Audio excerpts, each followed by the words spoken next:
Hey there, boaters. I'm Captain Stacey Hanrahan, and welcome to Wednesday's episode of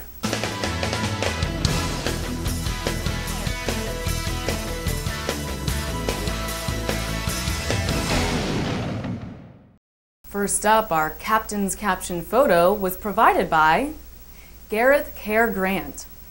We'll reveal the caption of the day at the end of the show.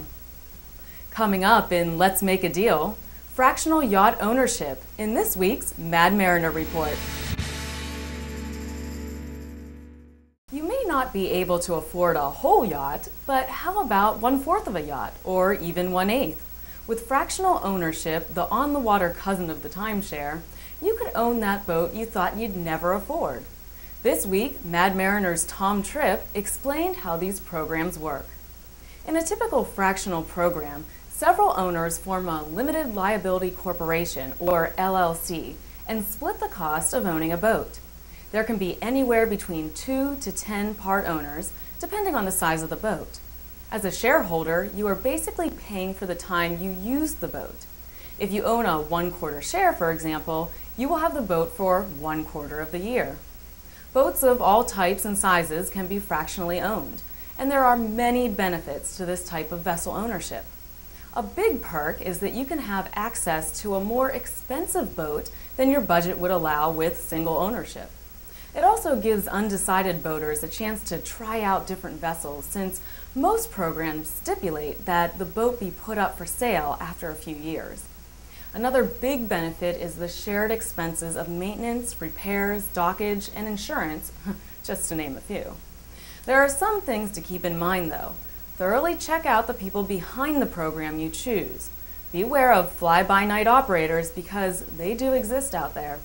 Also be prepared to pay for additional management fees. And realize that the LLC owns the boat, so you, as a shareholder, cannot take a second home interest tax deduction on your loan. Industry insiders believe fractional yachting has a positive future. To read Tom's entire article on the subject, go to www.madmariner.com. And now, if you're a Southern Boating Magazine reader, you know him as a senior editor. On the Boaters.com forums, he's Captain Rob, and I know him simply as my loving husband. Coming up in Off the Hook, Southern Boating's Captain Rob Hanrahan is here to tell us about the latest and greatest in fish finders. Hey there, Captain Stacey. With the price of fuel going through the hardtop, a good electronics package can save you money and time, making every trip memorable for amateur anglers or profitable for the pros. As helm packages become more sophisticated, it's easy to spend up to $500,000 for the latest and greatest. But you don't have to break the bank to reap the benefits of the state-of-the-art technology available today, which has exploded in the past year. The advances are also coming in fast and furious on combined sounder GPS units. The newer 3D bottom cartography on some systems overlays the fish finder and creates a sort of all-around scanning effect for the user. But remember, the underwater image is just a bathymetric chart. It's not a real-time sonar picture. You won't see any lurking subs, and you won't see any schools of fish for that matter. A crucial factor in choosing a depth sounder is finding the right transducer and the location on the boat to mount it. Whether it's placed forward, aft, recessed, or in hull, makes a big difference in the performance of the unit. And remember, no matter what size the vessel, if air gets under that transducer, the picture is gone. So location is important if you want it to work while the boat is underway. Well, as the saying goes, most of us use only 10% of our brains. One expert told me most of us on the water use about 10% of our electronics abilities. So that's right, read the manuals. You'll get a lot more out of your units. And consider using all of your electronics together. Now, for example, some anglers are using their radar units to spot birds. They find the birds feeding on bait fish and bam, they find the big boys. There's a lot more in my article on fish finders in this month's Southern Boating Magazine. Pick up a copy or register for our virtual magazine at www.southernboating.com. And while you've got the magazine in hand, check out our lineup of the 16 biggest battle wagons on the market to go with the latest fish finder electronics. Thanks, Rob. Now in ship shape, my day aboard the new 230 Dauntless. It was actually a Southern Boating Middle Keys destination event where I got the opportunity to spend a day cruising the waters off Marathon in a new 230 Dauntless. Boston Whaler took the most popular features of their 200 and simply made them bigger and better. The 230 Dauntless has plenty of storage space, including lockable bow storage under the forward seats for rods and other gear. And there was no shortage of innovative seating on the 230. The stern seat's backrest folds down to become a full-width casting platform. But the seats most fought for throughout our cruise were the port and starboard forward-facing lounges.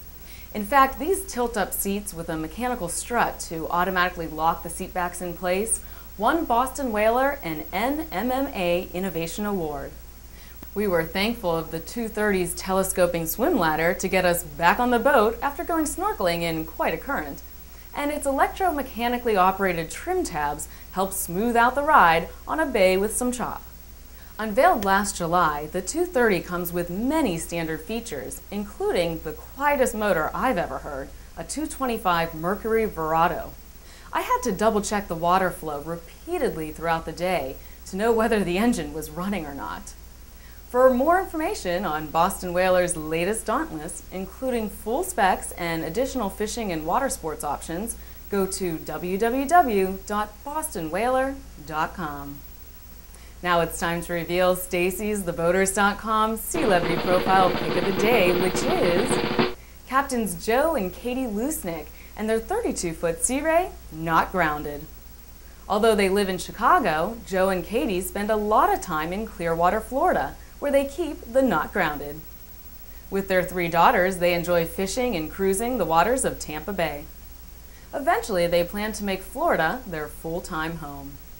Welcome to the Boaters, and congrats on your Sealebrity status. And finally today, the Captain's Caption of the day is, and then the mommy fish lays on the bottom of the lake, and daddy fish... Submitted by Abby's dad.